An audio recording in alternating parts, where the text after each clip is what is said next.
Hello, fellow fantasy sports fans. Welcome to MFSN The Hub's Fantasy Baseball Strategy Show every Thursday at 4:30 p.m. Eastern, 1:30 p.m. Pacific. I'm Dr. Dan Ratner, and I'm here, as always, with Casey Vlad to the Bone Scheinvold and Ross the Boss. Hi, everybody. I'm Ross the Boss, coming to you from La La City, the home of the U.S. Open. A lot of action coming here in Los Angeles, Dr. Dan and Vlad to the Bone. It's crazy here in Los Angeles. I'm excited.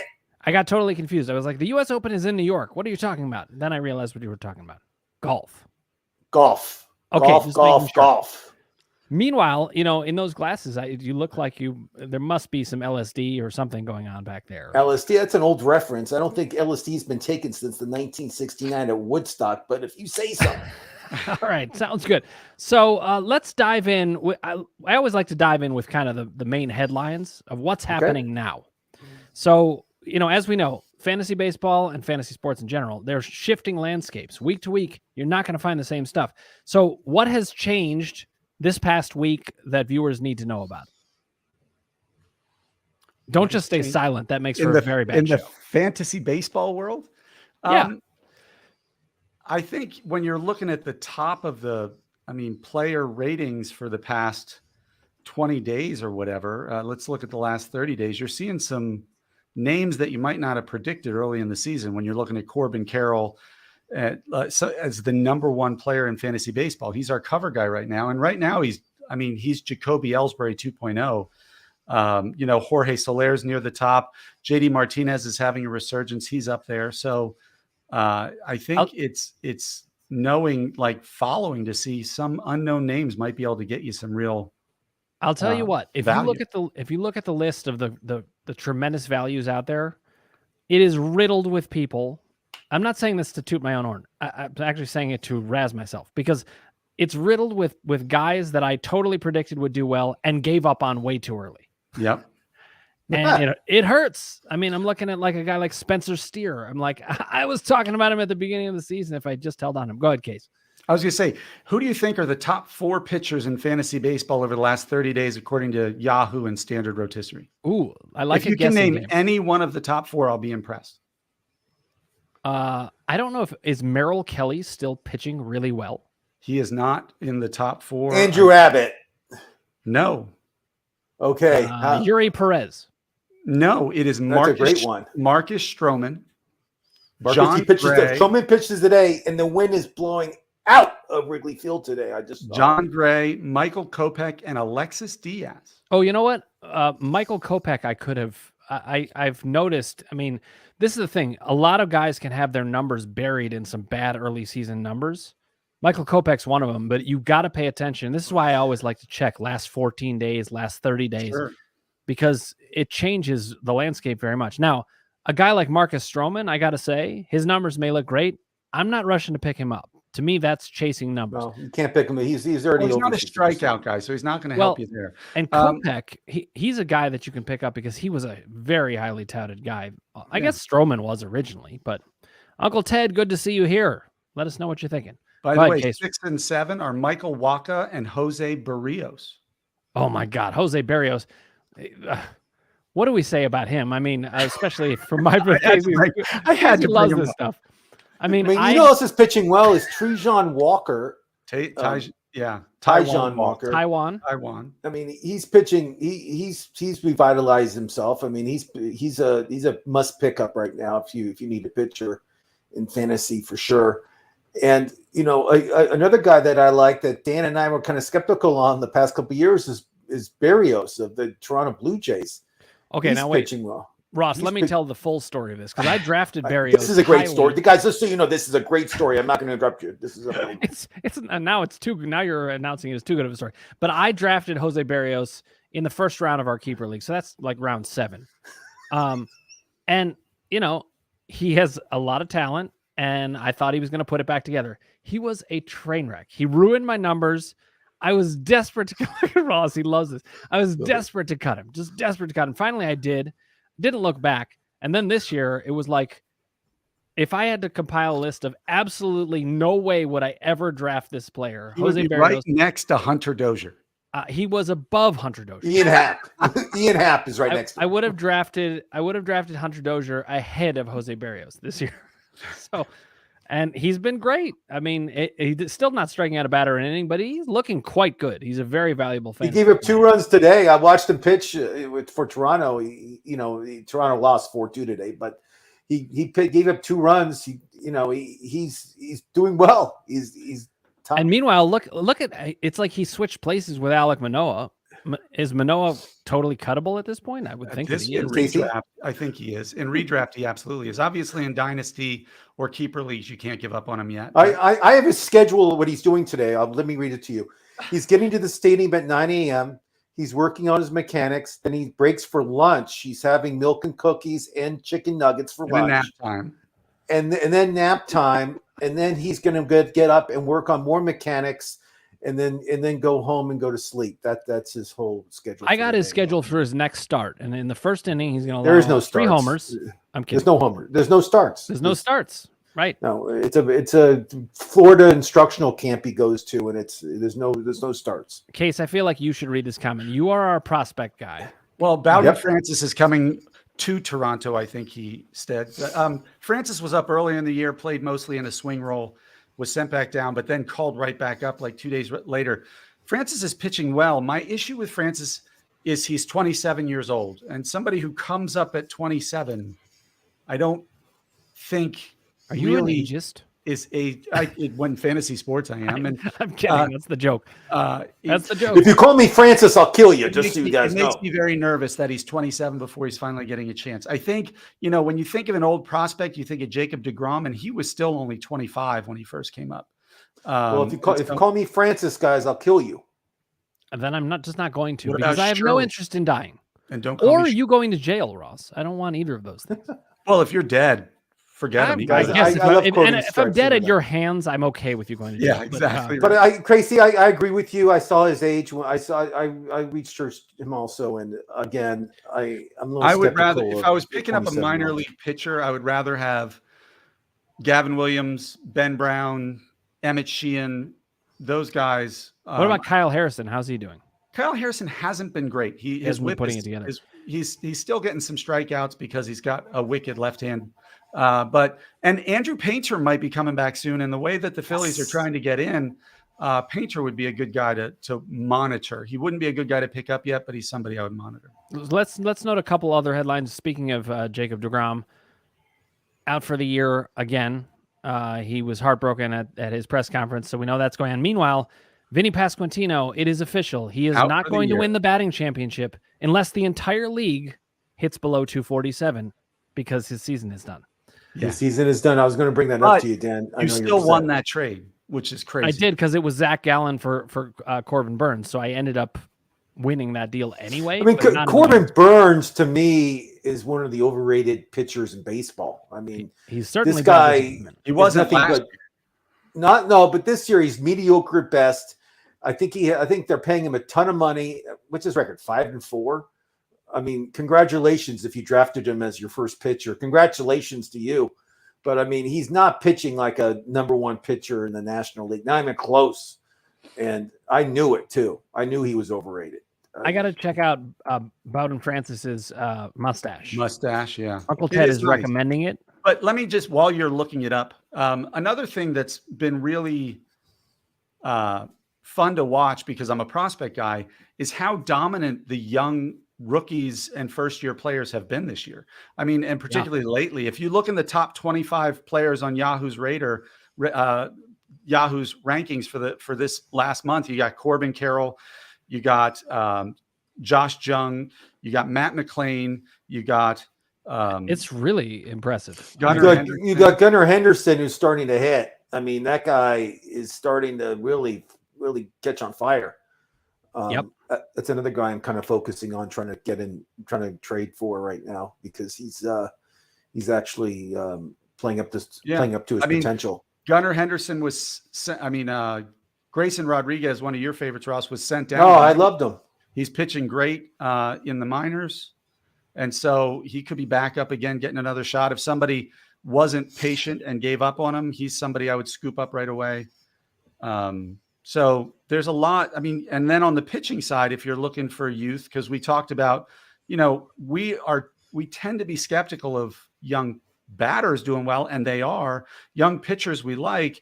And in the top 25, you got Bobby Miller, you got Yuri Perez.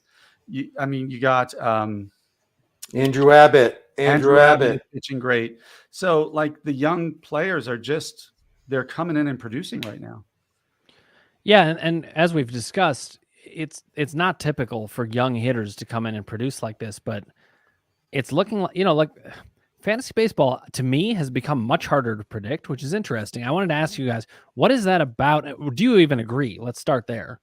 And then we'll go from there. But I think it's gotten harder to predict what's going to happen, and I'm wondering why. Is this something you're seeing as well? With young players, you mean? Just players in general. I mean, look at Jose Barrios and Alek Manoah. It's hard to predict. Hold on, let's pause for a second. Uncle Ted says, I added Luis Mateo. Dude is fun. What do you guys have to say about Luis Mateo? Oh boy, this looks like I need to look that up moment. He's 33 years old. Which can happen. All right, but he's saying he's fun. So yeah, sure. I mean, again, he's not going to win you the league. He's very mediocre at best. So I'm not a fan. I mean, good Unless for you. You added Luis Mateo. Oh, look at this. Okay, Ronel Blanco is a stud for the Astros. He's in the majors, Ronel Blanco. So that's at least. The Astros have the best bullpen in baseball. I mean, Blanco is just a piece of the puzzle. I mean, he does have a 171 whip. I was going to say a 1.71 whip is not anything to write home about, but they're good. Your bullpen, is fantastic. Again, he's just a waste of space in your roster. Okay, but I think what Uncle Ted is getting at with a guy like Ronel Blanco is he's one of these guys who, I mean, his numbers don't look that good, partly because of a couple of bad relief experiences. And I see Luis Matos. I was like, who is Luis Mateo? And we were all confused. But Ronel Blanco has had 2 good starts in a row. I'd still be skeptical because he's let off a couple of home runs and he's walking guys. So not saying don't scoop him up, but if you have a back end roster spot, you can try guys like that out, I think.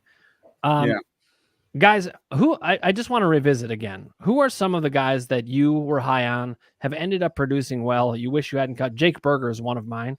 Jake Berger, Spencer Steer.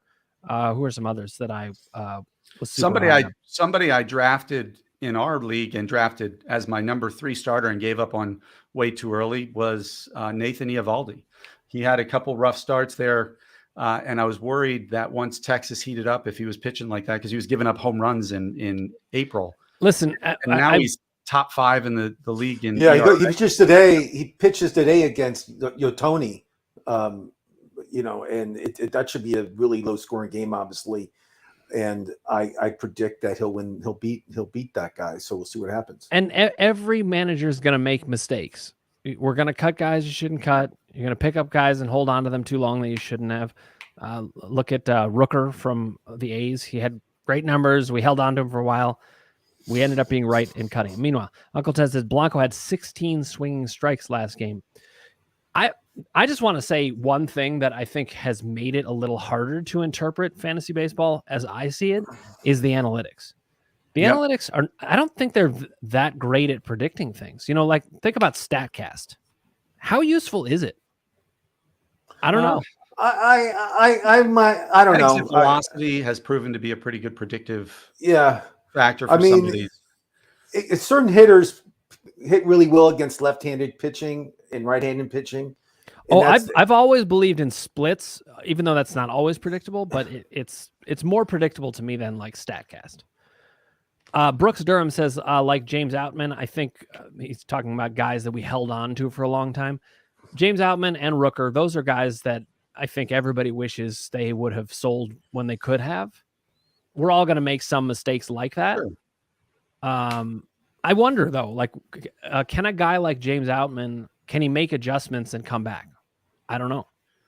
I mean, he looks overmatched to me. Whit Merrifield was somebody you and I talked about preseason as somebody who could be sneaky value after a couple bad years. Didn't start the season great, so we kind of forgot about him, and now he's batting almost 310 with 18 stolen bases. He's doing what he was supposed to. Right. And I think when you're drafting and you're looking back at it, you've got to look for that plausible upside, and it's really hard, but you've got to be patient.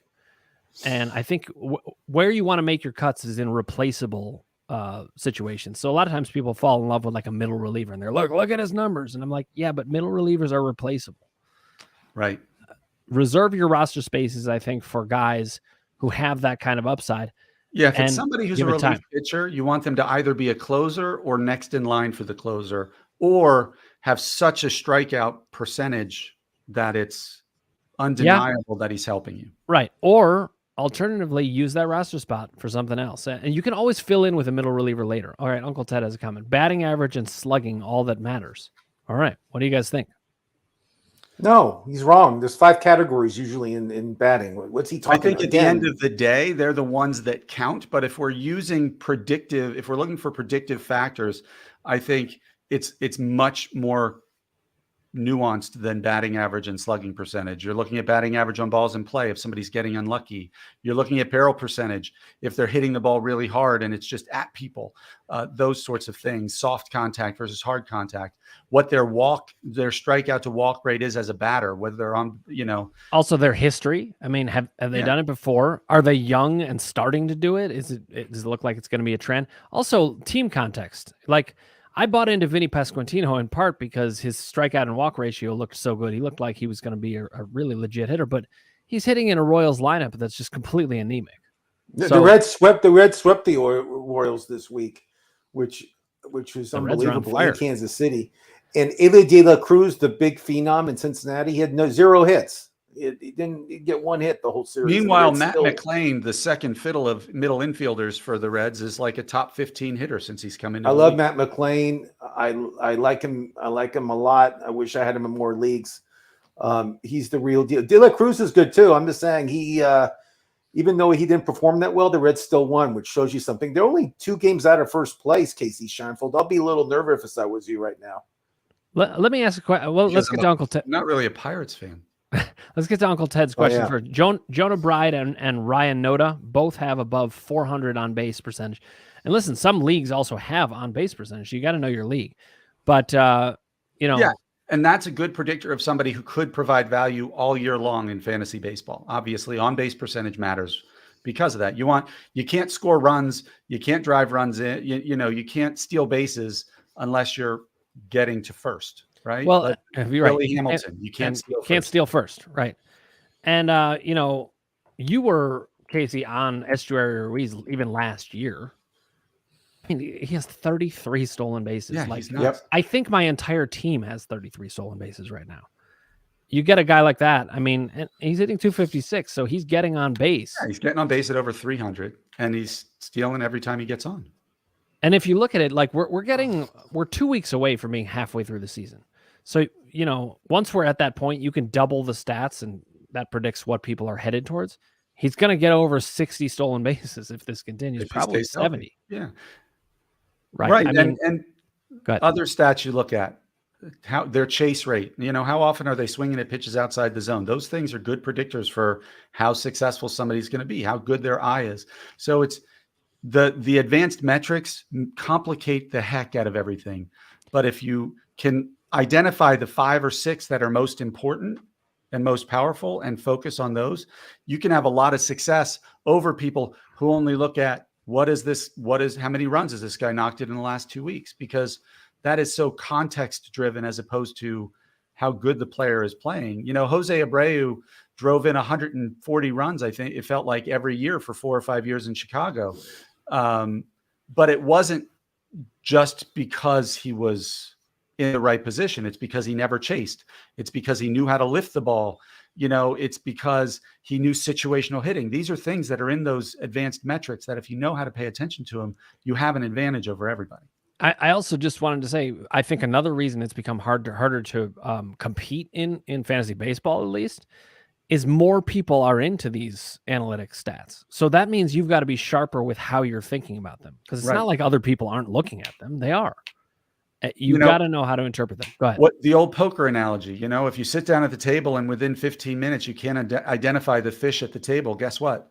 you're the It's you. fish. So if you're in a league where you feel like I can't figure out if there's any weak spots in this league, then you might be the weak spot. Yeah. And, even like 10 years ago, at least in the leagues that we were playing in, I felt like people hadn't upped their game yet, and I was dominating a lot of them. Now I'm middle of the pack and sometimes at the bottom in certain places, and I'm having to adjust my game. So I'm looking at how to do that. Now, let me ask a question. This is a keeper question, but I want to ask about Matt McClain because I have him. And sometimes people want to know about keepers. Certainly in dynasty leagues, he should be, Right. rostered and held. But in keeper leagues, how much do you expect out of Matt McClain going forward? I mean, is this guy a true keeper? He's a true keeper. He's going to be one of these guys that's going to have 200 hits when he plays a full season. He's going to hit for average. He has a little power. He can steal bases. This guy's going to be around for a long time in Cincinnati, and he's going to be a fixture there. I mean, this guy, I like him better than De La Cruz. I'd rather have McClain than De La Cruz. That's me. But because De La Cruz strikes out. De La Cruz mean going strikes forward, out a lot, Ross, not just this season. Yeah, I mean, De La Cruz will strike out a lot. McClain's strikeout rate isn't even close to what De La Cruz is. But I just feel McClain is a more steady producer. And the Reds also have another guy in the minors that I'm excited is Strand Encarnacion. I mean, when they bring this guy up, when they bring this guy up, I mean, there's no room for him right now. That's the sad thing. And with Steer and all these guys the Reds have, they can't bring this guy up because he won't be able to play. So I think the Reds are going to do some wheeling and dealing during the All-Star break, and they'll bring this kid up, and they'll get another starter, and they'll make a big run for the playoffs. We'll see what happens. Okay, I'm going to agree with Uncle Ted here. I saw Casey's face on that one. Ellie De La Cruz, he struck out a lot since he's been called up, but one of his biggest tools was his discipline and his ability not to chase pitches. So he's just having a hard time adjusting to major league pitching. He'll be fine. And Matt McClain, I agree with you, is going to be a very, very good, very, very steady player. But when you're talking keepers, you're talking... You want the highest upside. You want the highest upside possible on a keeper. I think McClain at his peak, because you have to remember he's 5'7" and $180, like 5'8". He's not a big guy. He's got kind of that Dustin Pedroia. And there's very few Dustin Pedroias and Jose Abreu's who can do it year after year after year. And he doesn't. And I think... Did you mean Jose Altuve? Yeah, I'm sorry. Okay. Jose Altuve. Right. I apologize. Who can do it year after year after year. And he doesn't have the speed of an Altuve. At most, he's a 15 to 20 bags a year guy, which is good. Don't get me wrong. But I just don't see him as somebody who you keep if you're only keeping 4 or 5 players. I think he's a great piece to have as one of your players in a dynasty format. But in a keeper, give me De La Cruz or O'Neal Cruz or one of those, high impact field players like a Julio Rodriguez last year, where the ceiling is just absurd. Well, and that brings me back to like even some of the redraft guys that were just sitting on the wire, like Jorge Soler. This is a guy who I was like, look, he hit 49 homers one season, and the upside was massive. Why not take a chance on him, right? And so I did for a while. Then I gave up on him very quickly because I had to move on to somebody else. But these are sometimes the guys you want to hang on to because if they have massive upside. Yeah. Steer's another great example because third base was shallow and he's hitting in a great park. He had shown a lot of hitting talent. He was worth holding on to. Chris Atwater says maybe Tom Cruise. I don't know if that's the Tom Cruise. Is that a different Tom Cruise? Yeah. It's like, is that a joke or is it serious? Cousin. Right. So guys, let's talk about some waiver wire pickups. I know you guys do a waiver wire show on Tuesdays that really gets into a deep dive of things, but if people are looking for help, let's say your Yordan Alvarez is on the IL. I don't know if you guys. He's out for a while too. He's out for like 3 or 4 weeks. Yep, he'll be out for 4 weeks. It looks like. So, wow. Teams like that, they're going to need help, and this is an interesting time of year in fantasy baseball because there are going to be managers who have tuned out, but they're sitting there with teams that have value, and you could trade with them Who would you be targeting as a let's As a start with trade or outfield. waiver wire? Well, let's do both. Let's start with trade, then we'll do waiver wire. Who would you look to trade for if you're an Alvarez owner? You need an outfielder now, and I would assume that you're looking for something similar. So maybe not a steal guy, but maybe not. Maybe if you get an If injury, I'm looking for 3 or 4 weeks, I'd target somebody like Kyle Schwarber, because he notoriously. I know you did, but this is a guy who averages like 12 home runs in June. Right. I mean, and it's June. And what has he done the last 30 days? Now he's only batting 216, but he's still the 30th ranked player because of 5 home runs. No, listen, in the last 2 weeks, he has 5 home runs in the last 2 weeks. So when it turns to June and July, this is a cat who just hits it. But there's going to be a lot of owners like you, Dan, who are really frustrated by April and May when he was batting like on the interstate and barely making contact. So that's somebody I would look at. Here's another good one. Ross, you picked him up. This is another guy that I picked up and then didn't have the patience for. But Leody Taveras looks really good to me. Yeah. And again, if you're in a great lineup, he's hit 5 homers in the last month, stolen 3 bases, batting .318. So, this is interesting. Uncle Ted says, I'm going after Cedric Mullins, Air Jordan, Austin Riley. Oh, let's go. Hold on. Cedric Mullins is not coming back for a while. That's why he's saying that's when you can get him, because you might have an owner who's impatient. So if you pick up Mullins and you're in a redraft league, I mean, theoretically, you might have him for a few weeks, but that's it. I mean, is that what you think? He's not coming back till like September? No, they're saying he'll be back just after the All-Star break. I say August. But I think Uncle Ted being smart here, like if he's coming back after the All-Star break and you're going to get 2 months of Cedric Mullins and you can pick him up for relatively cheap right now, I think mostly you do it. Obviously, it depends on team need. Let's move to waiver wire, though, guys. Well, if we're replacing a Yordan Alvarez, I'd look at a Marcell Ozuna type. This is a guy, morals and ethics aside, can hit a baseball, and he's low owned, and he's back. He was hurt for a few days, but in the past 2 weeks, he's still batting .394, couple home runs, 7 RBIs. Like, he's been known to get hot and carry a team for weeks at a time.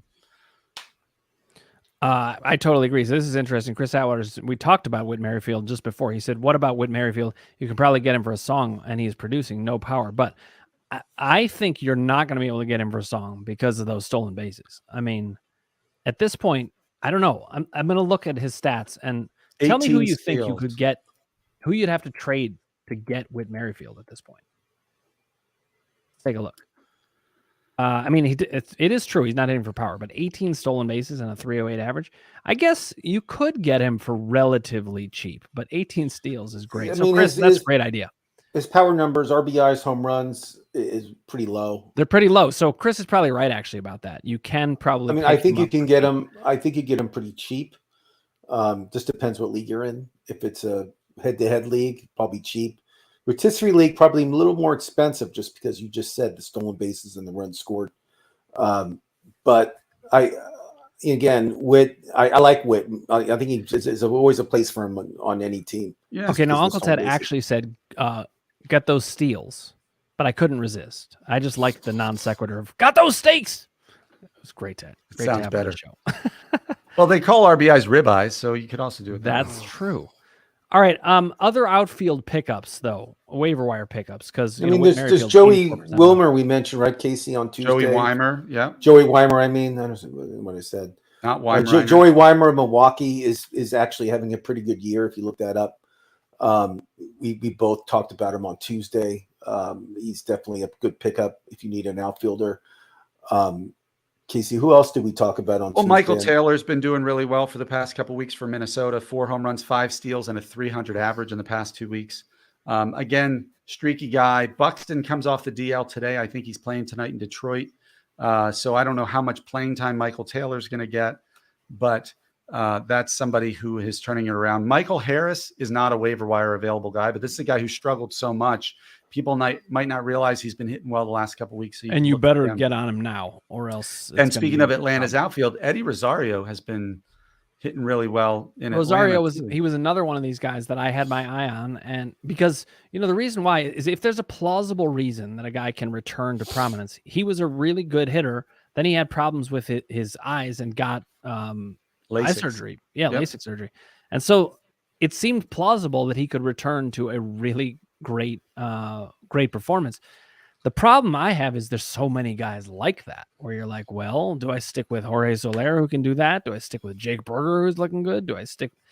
It's hard to make these choices, but these are the kind of guys I think you want to be looking at. Eddie Rosario was a guy that I wanted to mention. All right. Uncle Ted said Luis Matos. I got to look up this guy's numbers. Also, you know who else is starting to pick it up? And he was a top 5 pick during fantasy baseball this year. His team's not really scoring runs right now, but I still like this guy. It's Julio Rodriguez of Seattle. But it seems like Seattle has some kind of strikeout problem, don't they? I don't know what's going on there in the water. And it was like 4 out of the top 7 strikeout guys. I agree, but it could be a good time to try to trade for Julio Rodriguez. His numbers are way down. If we're speaking of buy low candidates, I think Starling Marte is going to start turning it on here, and he's somebody who is going to be a power steal guy, and he started the season so poorly. The Mets started the season so poorly. You can probably get him pretty cheap now, and he could benefit you in the long run.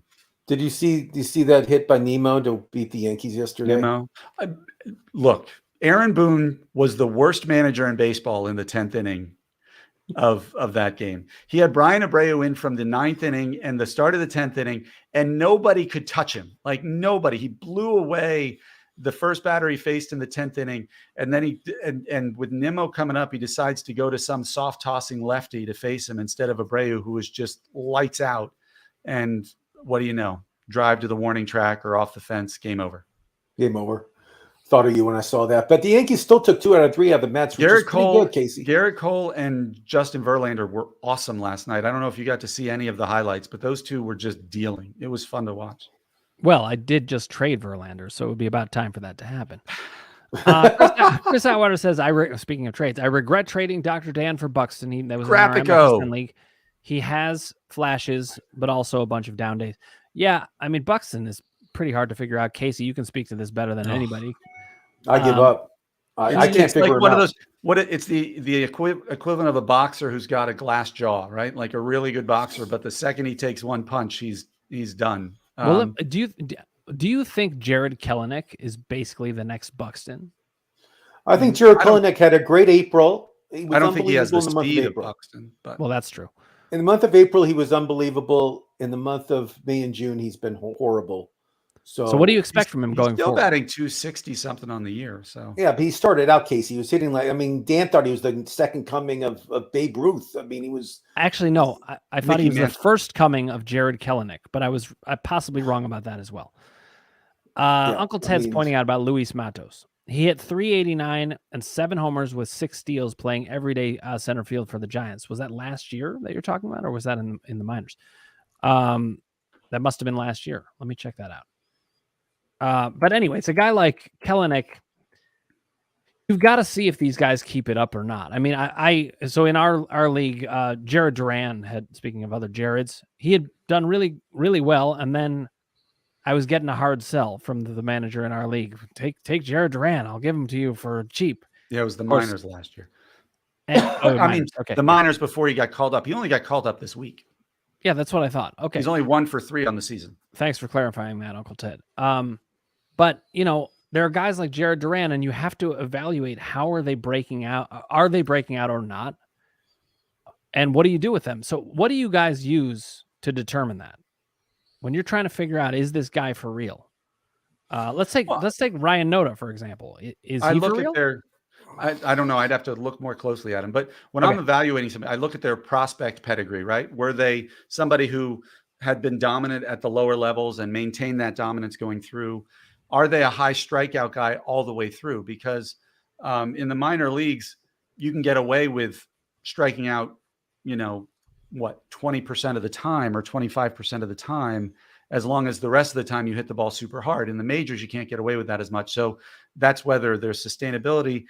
And I look at the overall ceiling of the guy, right? Like if somebody's got a super high ceiling and every scout agrees that this guy has a super high ceiling, I'm more willing to be patient through the growing pains, because as we've said ad nauseum, we should have it on our shirts. we don't expect hitters to come up right away and produce like they did in the minors.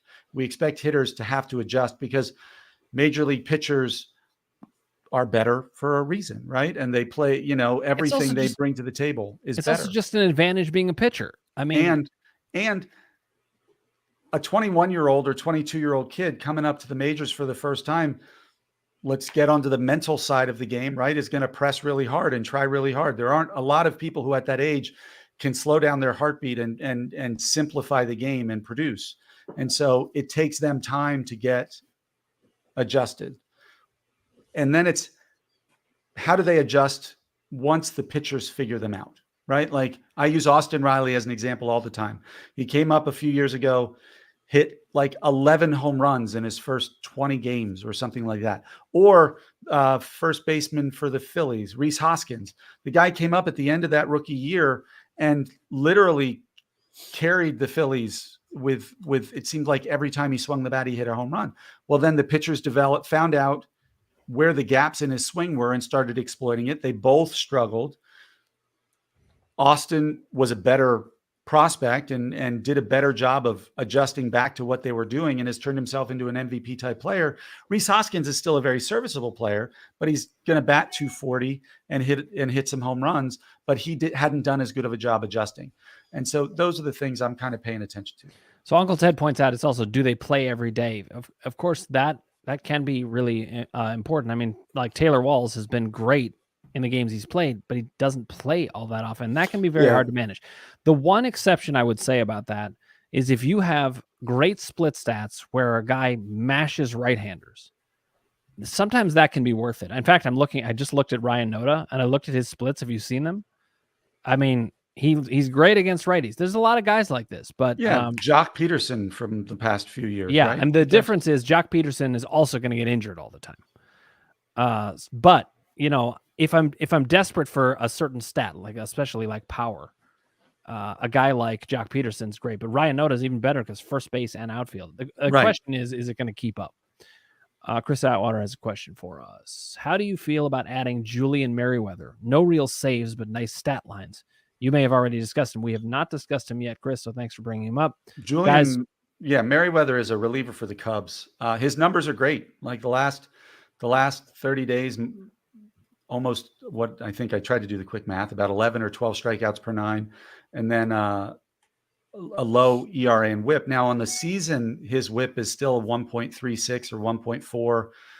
That raises my concern level. And I guess, Dan has this theory, and it's worked really well for him for a number of years, that if you can have 2 or 3 really elite relievers, that's the equivalent of one elite starter. But one elite reliever by himself, I don't think moves the needle enough because they can't help you enough in any of the peripheral stats.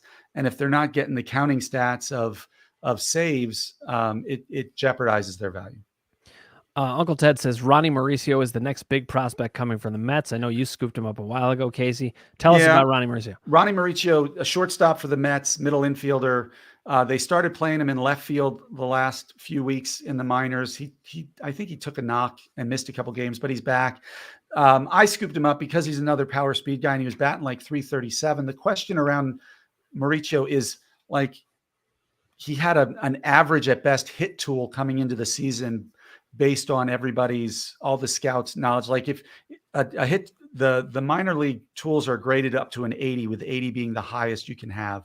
And he had like a 40 to 45 hit tool by most of the scouts, which raised questions about whether he could maintain a batting line. But he's been batting in the 330s all season for the Mets minor leagues. It's a question of whether they're going to find a spot for him, whether he can hold down left field, because he's not going to play shortstop. You're not going to move Lindor off of there, right? You got batting champ, second baseman for the Mets. I'm blanking on his name. God. O'Neill. McNeil. Jeff McNeil. McNeil. So unless they're going to play McNeil or Mauricio in left field, it's a question of where they'll play him. But I agree. I mean, the way he's playing this year and the talent he has, he's absolutely. Well, again, I mean, the Mets star player Alonso's out for a while. This is 3 or 4 weeks. Another guy that's got. I mean, all these stars are gone. A lot of guys going down. And Lindor supposed to be their big star. He's hitting 240, Casey Scheinfeld. That's not good for all the money they're paying this guy. So, I mean, maybe they should bring this kid up, put Lindor at first base. A monkey can play that. Any monkey can play first base. I played in softball, so anybody can do it. Oh, and then they could put, I mean, they got to start using some of their youth. I mean, the Mets, that's the problem with New York. I want to see an actual baseball game where a monkey does play first base. I mean, the Yankees, I'm going to rag on the Yankees right now, Casey Scheinfeld. Wait, hold on. Ted's giving us a shout out. Paul, we have to pause. I got to talk about McKinney. They had this guy McKinney batting 7th for the Yankees. And this guy's been in Major League Baseball for a while. He's a journeyman. He shouldn't be starting in the New York Yankees, but he is. I mean, that's how bad your lineup is. You have to do something with that lineup to shake it up, Casey. You're not going to win your division with the team you have right now. Any thoughts at all on your New York Yankees? Before you do it, let's just. The Yankees are fine. Uncle Ted says we're the best fantasy show on YouTube, guys. You can't ignore that. That's great. Thank you, Uncle Ted. We appreciate I can spend an hour ranking on his Yankees. Okay, Rendon's coming back soon. That's a good thing. Chris Atwater has a question. Who are the people returning from IR 60 that you like coming in July? The guy I had my eye on the whole time was Royce Lewis. He was a 60-day IR guy. He's back. He's back. I'm not saying for this question. I'm saying he was the guy I had on my mind. Who do you guys have, though? I mean, CJ Cron's been out for like a month. I mean, he's a monster in Colorado. I don't know what's going on with him. No idea when he's coming back. I hope he comes back soon. I have him on my team. But, I mean, there's so many guys that are like – and then today, on Tuesday, McCullers, the pitcher for Houston – his tendon was operated on Tuesday, and he's out for the season now. He hasn't pitched an inning. Well, and the minute you heard that setback, it was trouble. What about Mondesi? What about Adalberto Mondesi? Yes, yet another. Casey loves Mondesi. He's had him many years. God. Oh, he doesn't love him. No, he does love him. I have ulcers because of that guy. Sorry, Casey. Look, Mondesi, you can't stash him. I mean, you just can't. I don't know. You've hit a nerve. You can't stash him. You can't play him. You can't do anything. This is my Jose Barrios. Chris, if you have a guy that's IL 60 that you want to recommend, let us know. But look, most of the guys I would recommend that are IL stashes are well over 60% owned. I mean, you're talking like the Carlos Rodons, Max Fried, Justin Steele. Right. What about a guy like Eduardo Walker Rodriguez? Walker Buehler. The problem is he's not coming back this year. If he comes back, he's going to come back like Tyler Glasnow did last year and pitch 8 to 12 innings. And if it's a keeper league, absolutely, because with a full off season, but this is the guy's second Tommy John surgery. Like, how many people go on to have a long, successful career after a second Tommy John surgery? It's really true. I wonder, let's see. We should ask the fan base too. If you guys can come up with somebody who's had 2 Tommy John surgeries, then went on to have a long career without any other injuries, that would be really interesting. I just answered it. Tommy John. There we go. Who else, though? Okay, I win. Okay, next question. You win. Okay. Uncle Ted mentions Ryan O'Hearn as a guy to check out. I like Ryan O'Hearn. We talked about him on Tuesday, Uncle Ted. If you listen to the show, he plays for Baltimore. This guy's just been on fire. Yeah, and there are teams who are having struggles at first base of various kinds, whether it was Pasquantino or Alonso's out. So Ryan O'Hearn, definitely a guy to look at. Good tip, Uncle Ted. Chris Atwater says Bill Veeck would have played a monkey at first base. I believe it. Would have been fun to see. Now, yeah, I mean, he had a midget. Oh wait, I can't say that. My producer just yelled at me. I can't say the M word. I apologize to any short vertically challenged. Vertically, exactly. I thought you meant he did have that guy bat, and he got a walk. I don't know if you guys remember that stunt he pulled. That was pretty funny. I do. I was at the game actually. It was unbelievable. Now, Uncle Ted says I could listen to Casey and Ross the Boss go at it while I work on my computer all day. Guys, you need to be here more often, apparently. Yes. All day. Okay, Uncle Ted then says Darren Blanco, new call-up for the Royals, had 60 steals. Now, that's exciting to me. When you said Royals, though, I was like... Blanco, Uncle Ted says Blanco's the new Mondesi. The difference is Mondesi came up when he was like 19. Dairon Blanco is 30. But okay, but in a redraft league, yeah, would it still work out? Honestly, he's batting 333, I think, since he's been called up. He hasn't stolen a base yet, but he is a speedster. And if you're looking just for speed, like speculatively, he's absolutely worth an ad. All right, guys. Well, we got to wrap up this show. Chris Atwater notes he actually has Mondesi, so good luck with that. Hope it works out. Yes, enjoy it. I'll send you my enjoy him. I had him too. Listen, I believed him. If he comes through, especially in rotisserie leagues, I think it's especially worth it. Here's what I'm going to tell you, Chris. He is going to contribute as much to my team this year as he does to yours. Interesting. So we learned today that the trigger for Casey, you just say Mondesi to Casey. It's crazy. That's right. Great. He is of the many triggers. I liked Raul. It's interesting. Casey and I, we both have a lot of triggers like that, but we'll have I'm marking all of them down so I can. And Ross loves it. Okay, guys, we got to wrap up the show, and you know why? Because when I press this end broadcast button, it takes 25 minutes to take it. It really does feel that way. So here we go, guys. Thanks so much for watching. We next week, are we here next week? I think we're actually taking next week. We're not here next Thursday. On Thursday. No. On Tuesday, Casey's off, but I'm going to fill in. I will be off next week. Thank you very Ross much. and I will be here for the Tuesday show. That's 4 p.m. Eastern, 1 p.m. Pacific. We're off on Thursday. Then we're back onto our normal schedule. Trying to survive the multi-generational family vacation thing. Oh, and boy. Casey, if you want to call in on your phone and just say hi to us on Tuesday. Maybe I will. That'd be great. So I can make fun of the Yankees.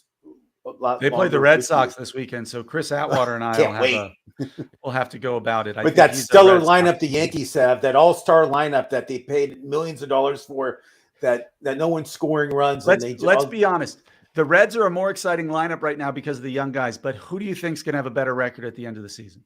Well, that's a good question. I think the Yankees will, but I hope I'm wrong. I hope you're wrong too. Being a realist, I would say the Yankees, but being a Reds fan, I hope the Reds do. So I'm kind of torn, but well, we're gonna see. All we have to do is wait. Now, meanwhile, Uncle Ted, Chris Atwater, thanks for saying it's a great show, guys. Great watching with you. No, I wasn't watching. I was on the show. But in any case, it's been a pleasure. Case, Ross. Always fun, guys. Always fun. I'm going to shut it down now. I'll see you guys in 25 minutes.